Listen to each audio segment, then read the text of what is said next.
And I want to talk to you a little bit about the San Diego real estate. A very close friend of mine and close family who literally has adopted me, Marti Gellens and her husband T-Pat Stubbs, is just a great family here in San Diego. And Marti and her mother have been really on the tip of the spear of real estate and real estate investing for several years. They are two of the biggest producers in San Diego County.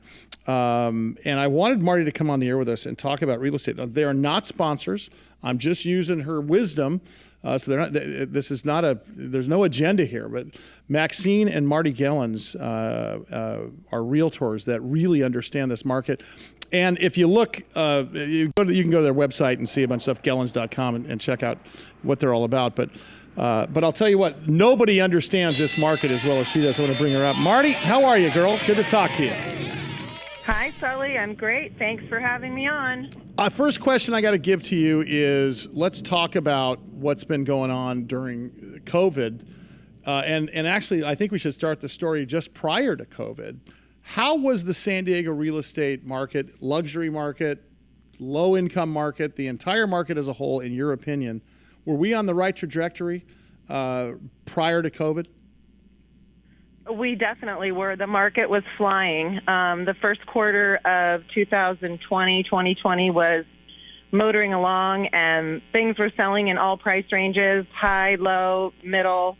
It was a great market. We were having, an amazing year. And then March 19th happened, March 15th, 19th, around there, when the stay-at-home order came down and the faucet was turned off.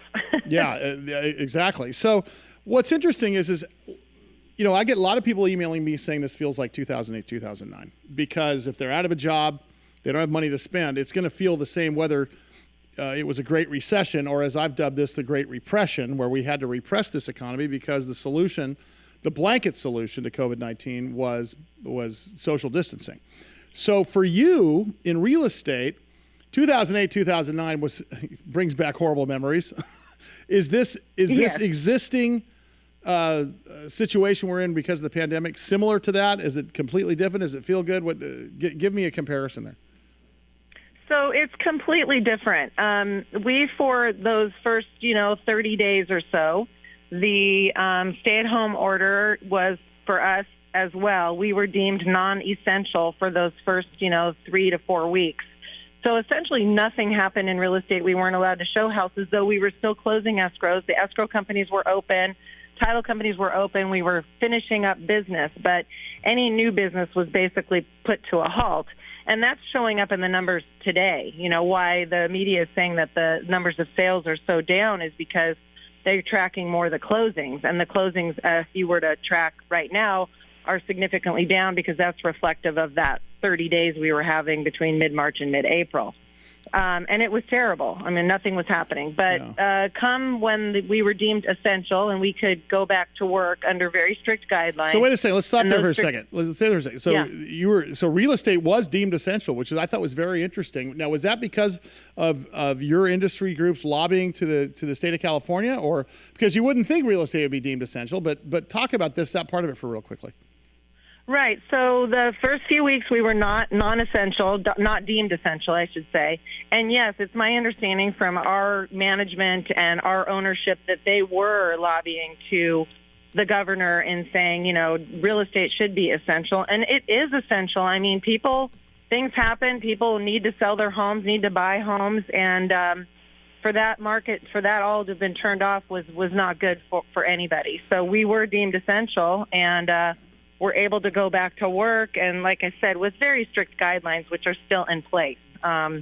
Every buyer that enters a property, in fact, any visitor, whether it's an inspector, anybody, has to sign a form that they, don't have COVID, that they haven't come in contact with anyone with COVID, that they have to follow the guidelines, wearing masks, gloves, possibly, if required by the homeowner. And then when we show a house, we have to wipe down anything that was touched. And that's the commitment that we make to to our clients because that's the law, and that's what everybody's following right now. So here's my question: you describe a turnaround at some point. Obviously, let me be analogous real quickly with respect to the stock market. We saw a 30% drop. We had highs on February 19th on the S&P and the NASDAQ. We saw a 30% precipitous drop going into March, and then suddenly a reversal. And I sort of mentioned it might have been a head fake, and it turns out it might have been a head fake because I think we're going to test some of those lows again. But stock market's not the economy. And I say this a lot because, again, 43% of us participate in the stock market. All of us, 100% of us participate in the economy. With real estate, that's a little different game. You saw a really quick turnaround after it was ghost town for a while. When did that happen, and why do you suppose that happened?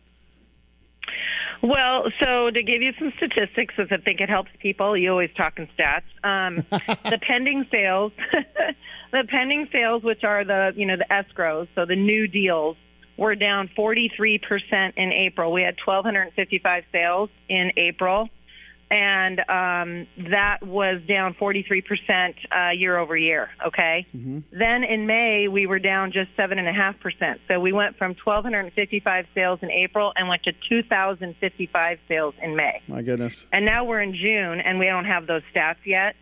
But I'm imagining that we're going to be back to normal. I mean, it literally just turned off and then got turned back on again. We're as busy as ever. Personally, we sold 6 houses last week. Wow. Right now, I'm in the middle of 4 offers, one that we're putting together as we speak. I'm just getting it signed. Got an offer on something else yesterday. Got 2 offers on another property.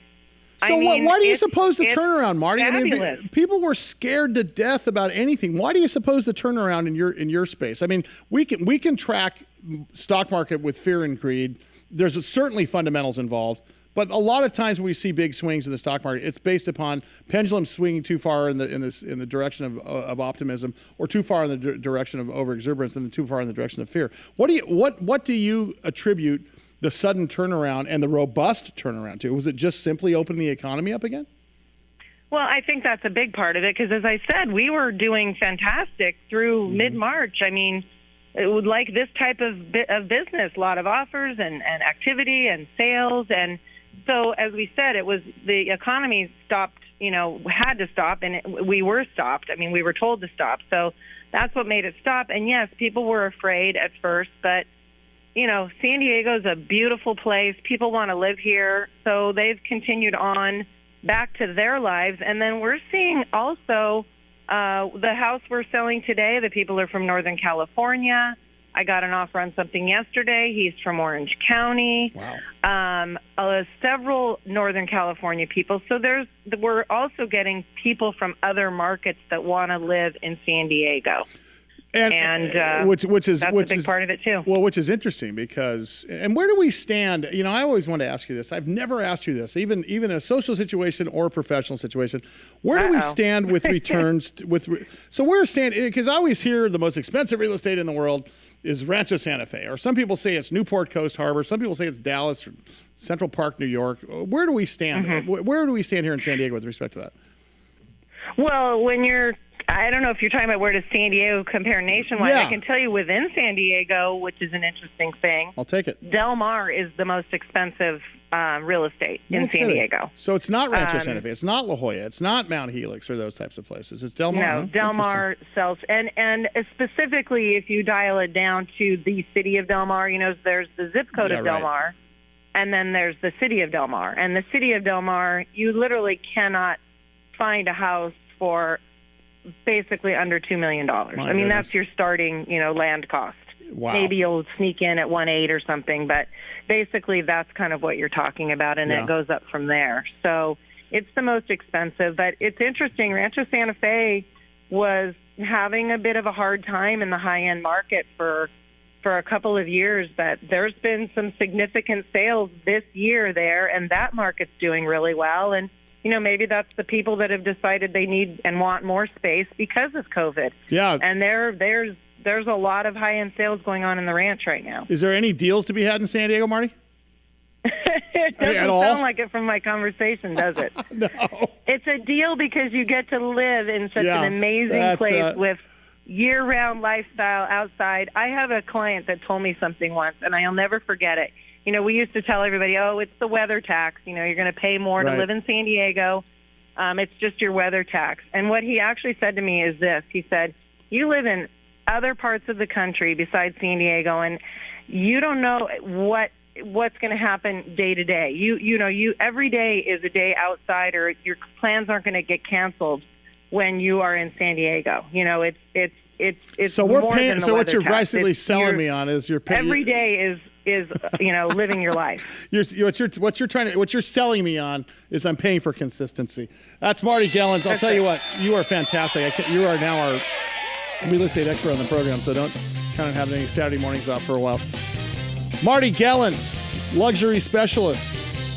Maxine and Marti Gellens, Berkshire Hathaway Home Services. Again, not a sponsor, but so smart. I gotta lean on her. You can go to Gellens.com, GELLENS.com.